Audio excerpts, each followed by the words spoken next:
और अब बात परेशान पाकिस्तान की, क्योंकि म्यांमार में भारत ने मिशन सफल क्या किया, पाकिस्तान के होश फाख्ता है।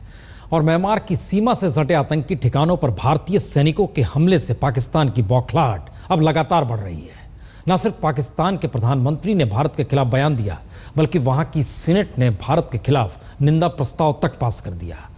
जवाब पाकिस्तान को देना होगा कि अगर वहां आतंकी कैंप हैं ही तो फिर परेशानी क्यों हो रही है उसे। पूरब में जब म्यांमार सीमा पार कर भारतीय जाबाज सैनिकों ने दर्जनों उग्रवादियों और उनके गढ़ को नेस्ता नाबूद किया, तो पश्चिम के पड़ोसी पाकिस्तान में भी खलबली मच गई। उग्रवादियों पर हमले से परेशान हुआ पाकिस्तान। पाक सेनेट ने पास किया भारत के खिलाफ निंदा प्रस्ताव। जनरल मुशर्रफ ने दिया भड़काऊ बयान। पाकिस्तान ने हिंदुस्तान पर लगाया बेबुनियाद आरोप। म्यांमार में उग्रवादियों पर भारतीय सैनिकों के वज्रपात से परेशान हो गया है Pakistan.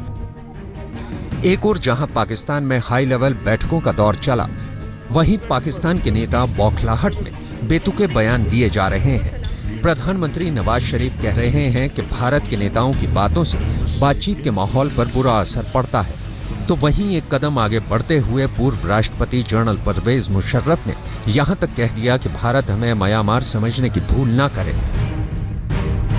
The entire nation is dismayed by the recent irresponsible and I must say imprudent statements from the Indian political leadership.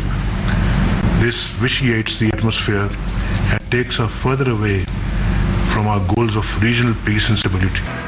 Pakistan की बेचैनी का अंदाजा आप इसी बात से लगा सकते हैं कि इस्लामाबाद में पाक सेनेट ने बाकायदा भारत के खिलाफ निंदा प्रस्ताव पारित कर दिया।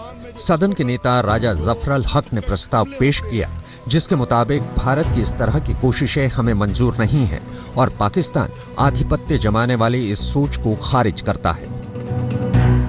प्रस्ताव में भारतीय नेताओं के बयानों को भड़काऊ करार देते हुए इनकी घोर निंदा की गई है। पाकिस्तान के नापाक प्रस्ताव का इशारा साफ था कि पाकिस्तान कभी किसी भी बहाने से अपने क्षेत्र का भारत के हाथों उल्लंघन नहीं होने देगा। पाकिस्तान प्रधानमंत्री नरेंद्र मोदी के उस बयान से भी हड़बड़ाया हुआ है, जब बांग्लादेश में मोदी ने सीधे सटीक साफ शब्दों में कहा था कि पाकिस्तान बार बार भारत को परेशान करता है। आप कल्पना कर सकते हैं, जो पाकिस्तान आए दिन हिंदुस्तान को परेशान करता रहता है, नाको दम ला देता है, टेररिज्म को बढ़ावा की घटनाएं घटती रहती है,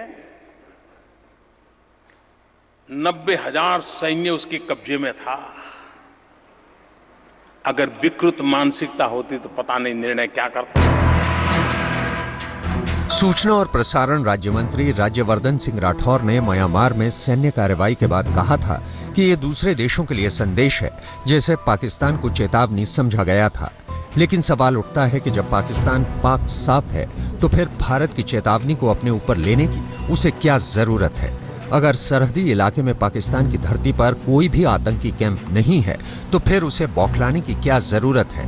अगर किसी भी भारतीय नेता ने खुले तौर पर पाकिस्तान का नाम नहीं लिया है, तो फिर उसे बेचैन होने की क्या जरूरत है। कहीं चोर की दाढ़ी में तिनका तो नहीं। आज तक ब्यूरो। म्यांमार के आतंकी कैंप पर भारतीय सेना के हमले के बाद से न सिर्फ सैनिकों के हौसले बुलंद हैं, बल्कि सरकार भी अपनी पीठ जमकर थपथपा रही है। और जब मुशर्रफ ने भारत को गीदड़ भभकी दी, तो पलटवार में मोदी के मंत्री ने कहा कि यह पाकिस्तान की डर का नतीजा है। हमला म्यांमार के आतंकी ठिकानों पर होता है तो दहशत पाकिस्तान में आता है। खात्मा उग्रवादियों का होता है तो गीदड़ भभकी पाकिस्तान से आती है। बयान बांग्लादेश में दिया जाता है तो निंदा पाक सीनेट करता है। पूरब की सीमा पर आतंक को मुंहतोड़ जवाब दिए जाने से पाकिस्तान की भी मानो नींद उड़ गई है।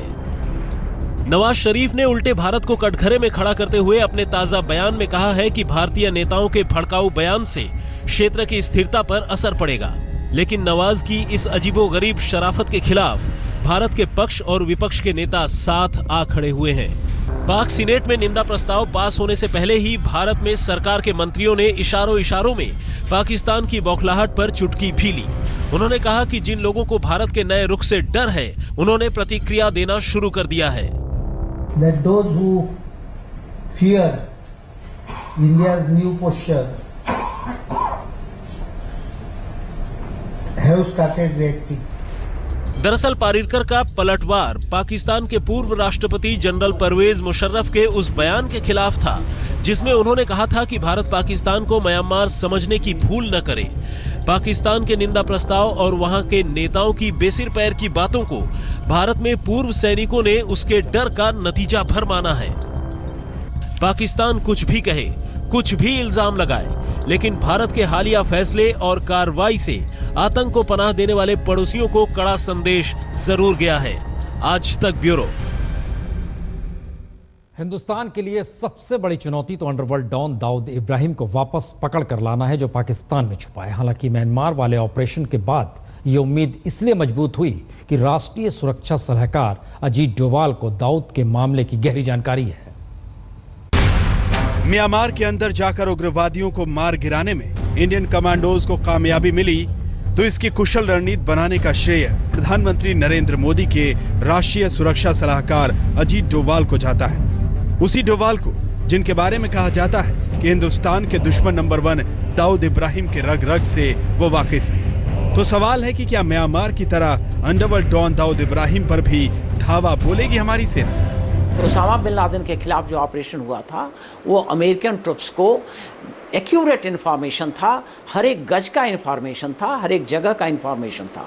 तो दाऊद के बारे में इन्फॉर्मेशन जब इतनी पुख्ता हो जाए तब शायद ये ऑपरेशन प्लान हो सकता। ऐसी खबरें लगातार आ रही हैं कि दाऊद लगातार अपने ठिकाने बदल रहा है। पाकिस्तानी खुफिया एजेंसी ISI इसमें उसकी मदद कर रही है। CBI की स्पेशल इन्वेस्टिगेशन टीम इंटरपोल के जरिए दाऊद की मूवमेंट पर नजर बनाए हुए है। इसके अलावा डोवाल भी IB और रॉ की टीम के साथ दाऊद की हर चाल की निगरानी कर रहे हैं। खुफिया एजेंसियों को पता चला है कि हर 15 दिन बाद दाऊद अपना ठिकाना बदल दे रहा है। सूत्रों के मुताबिक पिछले महीने दाऊद को पाकिस्तान के सियालकोट और कराची के बीच मुर्री रोड के आसपास देखा गया था, लेकिन मई के आखिरी हफ्ते में दाऊद मुर्री रोड के ठिकाने को छोड़ चुका है। IB के मुताबिक Dawood Karachi, north west frontier, Sialkot, Islamabad के त्रिकोण में लगातार ठिकाने बदल रहा है। खुफिया एजेंसियों को शक है कि भारत की गिरफ्त से बचने के लिए दाऊद अफगानिस्तान की सीमा के पास चला गया।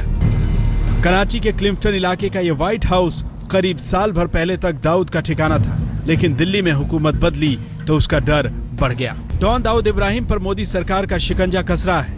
कुछ ही दिनों पहले पहली बार दाऊद इब्राहिम की आवाज भी खुफिया एजेंसियों ने टेप की है। अंडरवर्ल्ड सरगना दाऊद इब्राहिम को सबसे ज्यादा डर NSA अजीत डोवाल का सता रहा है। 1997-98 में डोवाल ने दाऊद को ठिकाने लगाने का पूरा बंदोबस्त करते हुए 5 शार्प शूटरों को कराची भेजा था। प्लान ये था कि दाऊद कराची में अपनी बेटी की मजार पर जाता, वो शूटर वहीं उसे मौत की नींद सुला देते। वो प्लान लीक हो गया, दाऊद बच गया।